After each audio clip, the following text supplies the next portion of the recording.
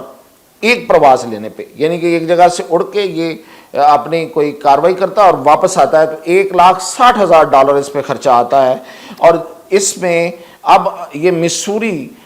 کا جو air base ہے ان کا امریکہ کا، وہاں سے یہ اڑ کے کارل ونسن پہ آیا ہے، اور جو کہ پارک ہے ڈیاگو گارشیا کے پاس، وہاں پہ آیا ہے۔ تو اس کا پتہ کتنا خرچہ آیا ہے؟ اس کا خرچہ آیا ہے $48 لاکھ میں، یہ اس کا ایک وہاں سے آنا یہاں تک، تو $48 لاکھ خرچ کر کے انہوں نے اگر یہ جہاز 3 بھیجے ہیں وہاں پہ، ایک جہاز پہ $48 لاکھ آتا ہے، 3 بمبر بھیج دیے انہوں نے، B-2 بمبر جو بہت ہی لیتھل ہیں اور بڑے خطرناک جہاز ہیں، تو وہاں پہ اگر بھیجے ہیں تو ایسے تو نہیں بھیجے، ان کو ہوا لگانے کے لیے تو نہیں بھیجا، تو وہ وہاں پہ بھیج دیے۔ اور اگر یہ صرف کھڑا رہے، یہ تو میں ایک پرواز کی بات کر رہا ہوں، اس پہ خرچہ، اور جو اس نے وہاں سے پرواز لے کے $48 لاکھ میں آیا ہے، اور اگر یہ وہاں سے اڑ کے کوئی کاروائی کرنے جاتا ہے تو $1,60,000 خرچہ آئے گا۔ تو اگر یہ صرف کھڑا رہے تو اس پر $20 لاکھ یومیہ،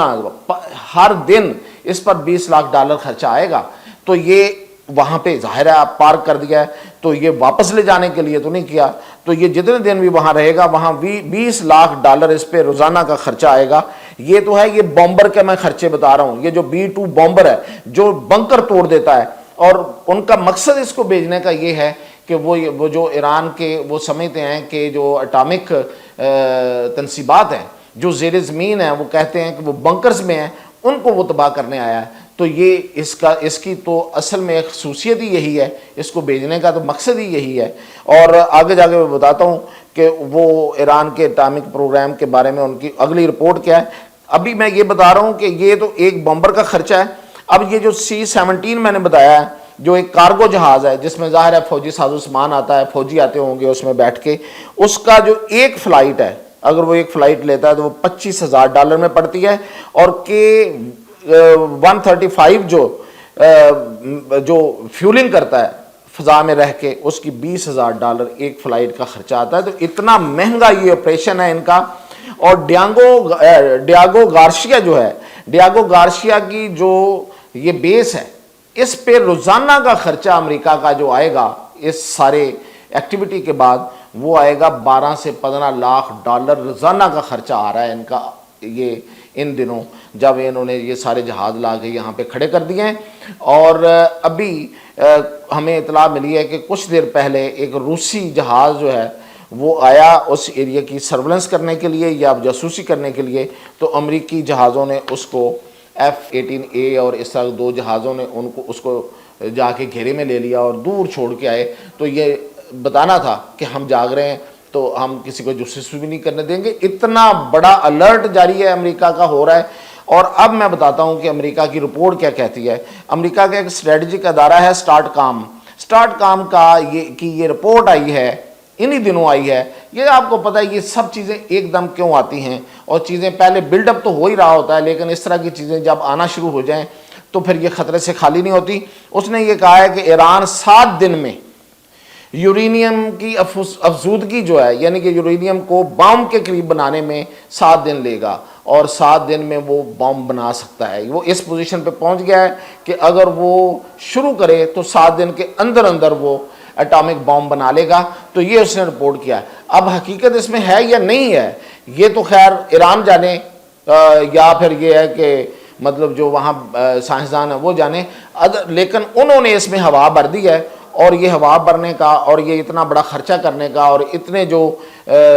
جدید وہاں جہاز بھیجنے کا مقصد، اور پھر ہوتیز پہ حملے اور ان حملوں کو جاری رکھنا اور ایران پہ الزام لگانا، یہ ساری چیزیں اگر ان کی کڑیاں جوڑی جائیں تو ایک ہی نتیجہ نکلتا ہے، وہ یہ ہے کہ ایران پہ حملے کا پلان جو ہے وہ انہوں نے شاید بنا لیا ہے۔ اور اب یہ کوئی گھنٹوں کی بات اگر نہیں ہے تو پھر شاید دنوں کی بات ہوگی۔ لیکن کوئی چیز اس کو کس چیز کیسے روکتی ہے، اگر یہ حملہ رک جاتا ہے تو پھر وہ بہت بڑی کوئی ایسی کوئی ڈیولپمنٹ ہوگی جو بیک گراؤنڈ پہ ہو رہی ہوگی ایران کے ساتھ۔ ادروائز یہ ساری چیزیں بتا رہی ہیں کیونکہ یہ امریکہ کی جو آپ کو یاد ہے ہوتیز پہ جو حملہ ہوا ہے، انہوں نے جان بوجھ کے اس کی چیٹ بھی ایک لیک کی ہے، ایک عام سی ایک ایپ میں وہ چیٹ کر رہے ہیں، جنگ کی چیٹ کر رہے ہیں، جنگ کی آرڈر دے رہا ہے امریکہ کا وائس پریزیڈنٹ اور اس کے نیچے جتنی پھر ہیرارکی ہے۔ یہ عجیب بات ہے، یہ کیسے ہو سکتا ہے کہ آپ ایک اتنا بڑا آپ آپریشن کر رہے ہیں اور اس میں امریکہ کا vice president J D Vance شامل ہے اور نیچے ساری آپ کی ہیرارکی ہے اور فوجی افسر ہیں، اور وہ ایک عام سی ایپ سگنل ایپ میں ایک دوسرے سے بات چیت کر رہے ہوں ایک بچگانہ انداز میں۔ یہ جان بوجھ کے کیا گیا ہے، صرف یہ دنیا کو بتانے کے لیے اور ایک خوف پیدا کرنے کے لیے۔ تو یہ خوف کی فضا تو قائم کر دی ہے، اب اس کی عملی شکل بھی آتی ہے سامنے یا نہیں آتی ہے، یہ آنے والے 1-2 دن بہت اہم ہے۔